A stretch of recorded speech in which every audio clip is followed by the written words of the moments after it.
से तो आप लोग जंगल राज ला दिए। कटिहार के बारसोई में जो दुखद घटना हुई है वो मर्मांतक है, पीड़ाजनक है। तो ये कहीं ना कहीं कोई संवादहीनता है स्थानीय स्तर पर। लेकिन जो कुछ भी हुआ तो आप गोली तो नहीं चलाइएगा ना। नहीं नहीं नहीं नहीं, अब ऐसा थोड़ा ही होता है। मान 25 जुलाई को जो लेटेस्ट आया है, 1 घंटा 26 मिनट 24 घंटे में बिजली कटा, ये मेरे पास दस्तावेज है। उसके बावजूद जनता में आक्रोश।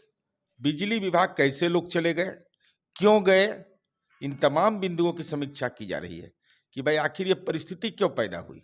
ये परिस्थिति पैदा करने में किसी की भूमिका तो नहीं है।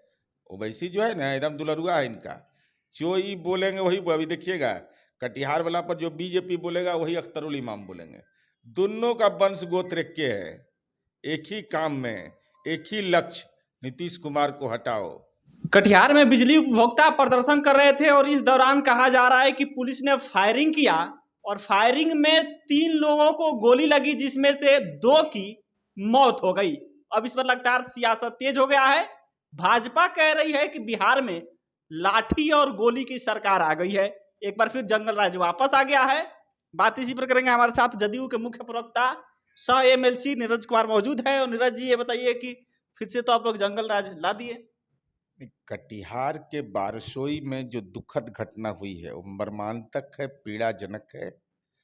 बिजली जो हमारी सबसे बड़ी उपलब्धि कि हर घर बिजली हमने समय सीमा से पहले पहुंचा दिया, वैसी स्थिति में बिजली की समस्या के लिए नागरिकों के अंदर कोई आक्रोश हो, ये हमारे लिए भी चिंता का विषय है।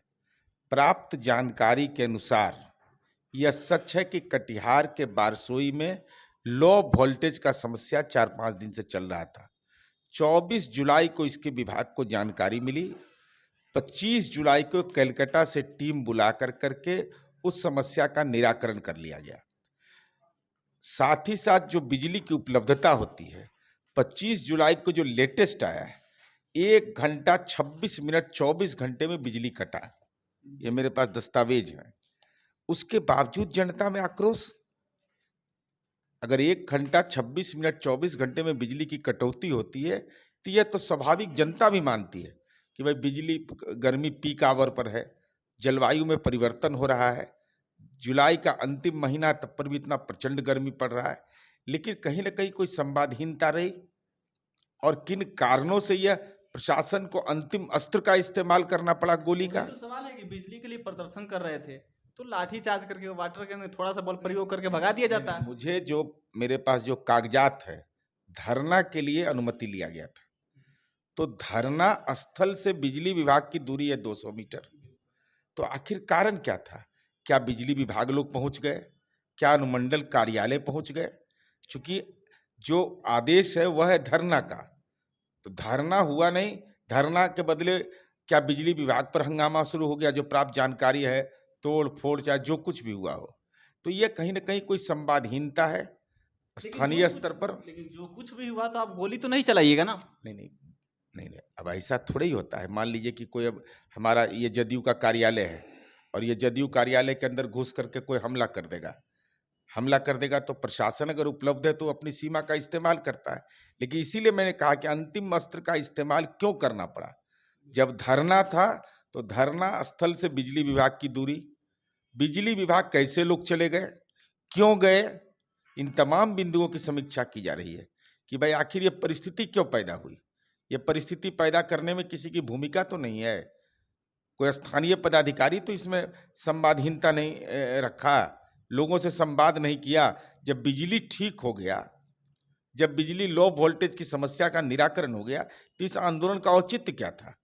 इस आंदोलन का औचित्य अगर नहीं था तो स्थानीय बिजली विभाग के जो संबद्ध पदाधिकारी थे, उन लोगों ने जनता से संवाद किया। अगर जनता से उनसे समाधान नहीं हुआ तो क्या उन्होंने अनुमंडल के पदाधिकारियों को बताया? क्या जिला के पदाधिकारियों को बताया? इन तमाम तथ्यों को जिला प्रशासन जांच कर रहा है। लेकिन जिस प्रकार से आप वकालत कर रहे हैं फायरिंग का, इसीलिए मोदी जी तुलना कर रहे हैं कि इंडिया वाले हो गए, इंडियन मुजाहिदीन से तुलना कर, वकालत ही करना हो गया ना। वकालत नहीं है यह, सच को सच बोलना चाहिए। भड़का देना तो बहुत आसान होता है। मणिपुर में वोट के लिए भड़का दिए तो आज क्या दुर्दशा हो रहा है। प्रधानमंत्री जी को जाने में डर लग रहा है। मोदी जी तो आप लोग को इंडियन मुजाहिदीन से तुलना कर दिए। अरे जी देखिए, उनको ज्ञान वान बहुत कम है। नीतीश जी उनका ज्ञान पकड़े थे ना राजगीर में, ज्ञान का तो उनका ज्ञान तो इतिहास इतिहास का तो चिथड़ा उड़ा देते हैं वो। उनको इंडिया समझ में आता है। इंडिया अगर समझ में आता तो आज इंडिया की आलोचना कर रहे हैं।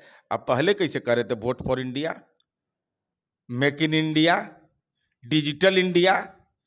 अरे आपको लज्जा लगे नरेंद्र मोदी जी, लज्जा लगता, दूसरा आदमी शर्मसार रहेगा। तो इंडियन मुजाहिदीन बता रहे हैं आपको। अरे हम बता तो रहे हैं, पीएफआई का ऑफिस खुलवा रहे हैं।